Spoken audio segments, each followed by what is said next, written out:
Di mana arkeolognya?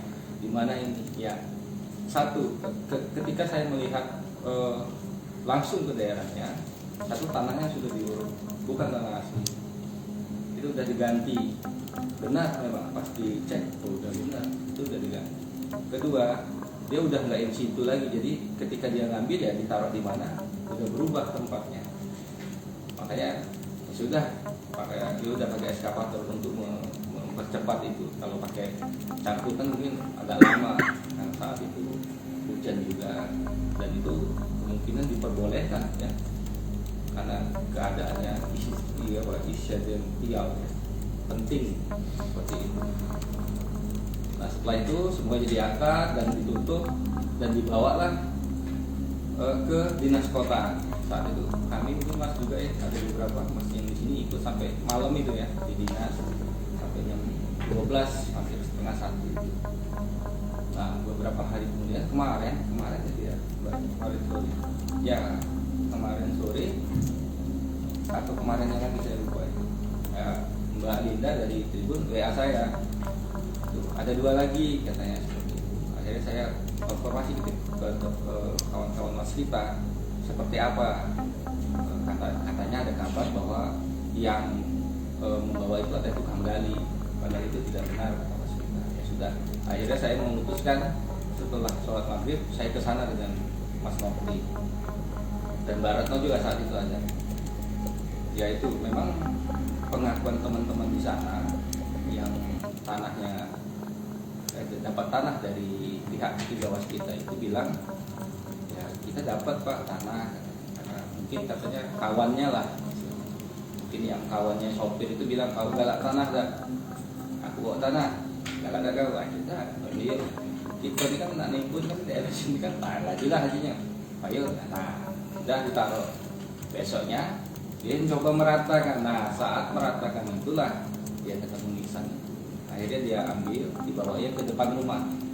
Tetapi ada ketakutan juga dia, takut kita anaknya nggak bisa tidur, dihantui, dikira kayak gitu. Beliau itu bingung mau kemana, mau melapor. Padahal dia dulu pernah tinggal di gang bersama sih punya Tuti. Dia nggak tahu arkeologi itu seperti apa. Oke lah, akhirnya kita ambil, saat itu kita bawa langsung.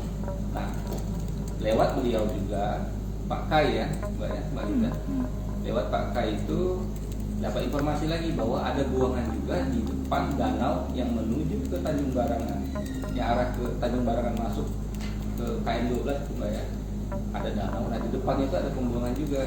Nah, akhirnya kami ke sana. Memang ada. Jadi kontraktor perumahan itu bilang, ya kita dapat tanah, terus ketika dia mau bulldozer ada suara dok, ya. Akhirnya turun ya.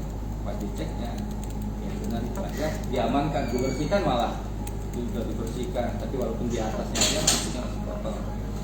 Akhirnya kita nggak sempat bawa karena memang mobilnya kita muat. Esok hari saya suruh saya beritakan teman-teman untuk mengambilnya jam 9 jam 10 gitu. Dan dibawa di sini langsung kita deskripsikan. Sorenya sudah selesai, saya telepon Pak Kadis untuk mengambil benda ini. Alhamdulillah pagi tadi benda itu sudah diambil dan berita acaranya sudah dibuat pagi tadi. Jadi untuk saat ini kantor arkeologi sudah melakukan kajian awal terhadap 6 nisan tersebut. Jadi kajian ini atau rekomendasi nanti kita akan tebuskan ke mana, ke Balai Pelestarian Cagar Budaya Jambi dan Dinas Kota Palembang. Pertama-tama kami mengapresiasi ya dengan tindak lanjut pengamanan dan penemuan ini itu cepat sekali koordinasinya antara Dinas Kebudayaan Kota Palembang, Balai Arkeologi, pihak-pihak terkait lainnya seperti waskita dan penggali gitu. Jadi nisan-nisan ini bisa segera diselamatkan.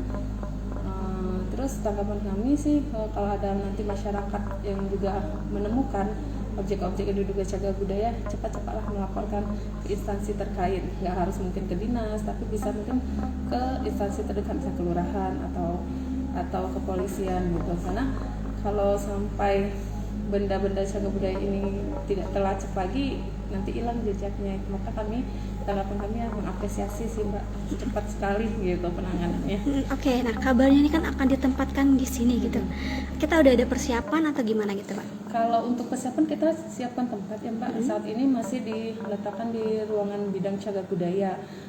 Karena mungkin masih ada mau dikaji lagi oleh teman-teman Balar gitu kan. Sembari kami menunggu hasil kajian dari Balar, apakah nisan-nisan ini bisa kami tempatkan di ruang tata pamer tetap. Jadi kita harus menunggu kajiannya dulu. Jadi kalau sudah ada kajian untuk memperkaya narasi di Museum Sultan Mahmud Badarudin II. Itu udah ada rencana belum mungkin kalau emang udah selesai akan ditempatkan di mana gitu? Ruang tata pamer tetap. Tetap menempatkan. Jadi Jangan lupa subscribe, share, komen, dan like ya.